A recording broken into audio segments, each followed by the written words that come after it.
Hi guys, Greg from Creative Fire here again. So I'm going to talk about why a brand is so much more than just a logo.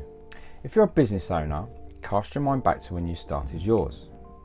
Besides creating a business plan, sorting your registration and applying for various insurance policies, you most likely would have created a logo to help give your business some identity. Now you may have either created something yourself with a DIY online builder, or you might have got it done on the cheap without any research or development. And I get it, cash flow is tight and you've got to be frugal with your spending. It's one reason why we don't target startups at Creative Fire. It's not because we're expensive. Relatively speaking, we offer very good value indeed. It's because through our careers we've learned to appreciate the power of a good brand if it's done right. More often than not, startups don't prioritise investment into brand development, which for them is very unfortunate. So what is a brand? You ask this question to people, I'm confident the majority of them will start with logo, and a good few of them are going to think that's all it is. The number of times we've had clients come to us and say, I need a logo. When we explain branding to them, it blows their mind. In truth, the logo is just a small part of your brand. Think of branding like all the cogs in a watch. Your logo is just one of those cogs, and all the others are the other elements that make up your brand. Without all of them, the watch isn't going to work very well, and neither is your brand. It might sound overly philosophical, but your brand is ultimately the way your product or service is perceived. When you take a company like Apple, for example, their brand isn't the computers or the phones or the watches. It's not the slick TV ads or the dramatically staged presentations. That's because their brand isn't a thing.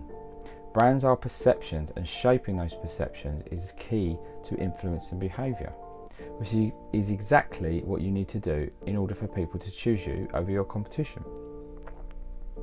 The Apple brand might not be tangible, but it's the single most valuable thing that Apple owns.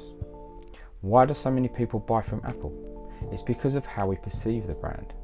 Its attention to detail, leading in innovation, delivering great customer experiences. Without the Apple brand, it's nothing. It's a business tool to drive measurable ROI.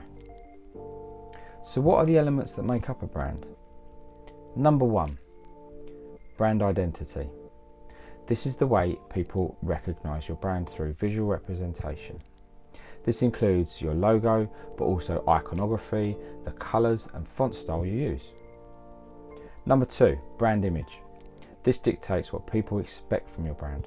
For example, Ferrari is seen as a high-end car manufacturer, so it can't suddenly go out and produce a budget car, otherwise it risks diluting image and damaging customer loyalty. Number three, brand positioning.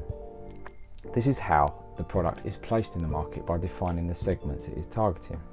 Not defining your target market is a big no-no. Number four, brand personality. This is just like the personality of human beings. It's the emotional qualities we associate with a particular brand. For example, Pepsi is perceived as being youthful, whilst Wrangler is perceived as being rugged. Number five, brand equity. This is the value of a brand. It can be tangible value such as market share, or intangible aspects such as strategic benefits. Number six, brand experience. This is the combination of everything that a customer goes through while choosing a brand, how it makes you feel. Number seven, brand differentiation. As it would suggest, this is how a brand stands out from the crowd. What makes you original and different? For example, Dell Computers let customers choose their components and assemble their own systems. Number eight, brand communication. This is the message it delivers through various sources such as adverts, brochures and mail shots. Number nine, brand gap. This is the difference between what a brand promises to deliver in its communications and what it actually does. A successful brand should be able to deliver what it promises. And finally, number 10, brand extension. This is basically the idea of going beyond origins and exploring newer fields. For example, Google started out as a search engine, but now provides many other services, including emails and mobile operating services. So as you can see, there's quite a lot to consider.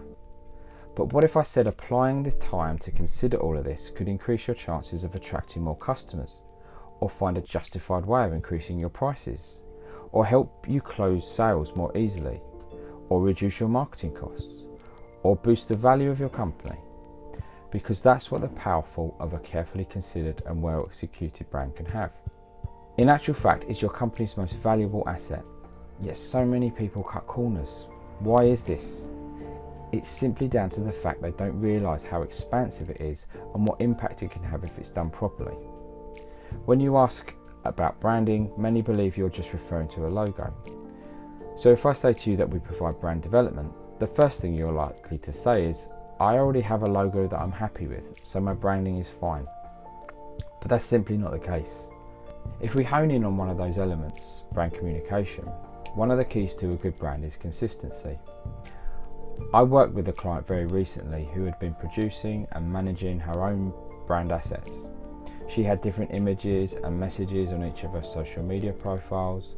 Her PowerPoint presentation slides had a complete jumble of image styles. This inconsistency dilutes your brand and can confuse your audience because they don't know what to expect from you next. The best way to maintain consistency is to invest in brand guidelines. This is essentially a comprehensive guide to control how all the individual assets of your brand are used. Everything from the way your logo can and can't be used, your colour palette, with each of the colour breakdowns for print or digital use, your fonts, image style, tone of voice, and application to various marketing mediums. Something else to consider is, when did you get your logo produced?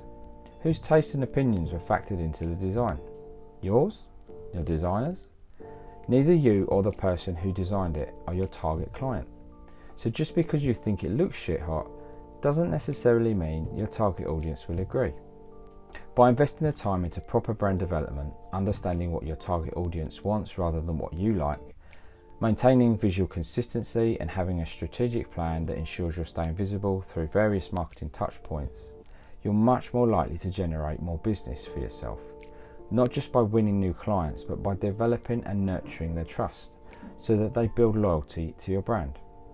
So in a nutshell, you now know why a brand is so much more than just a logo.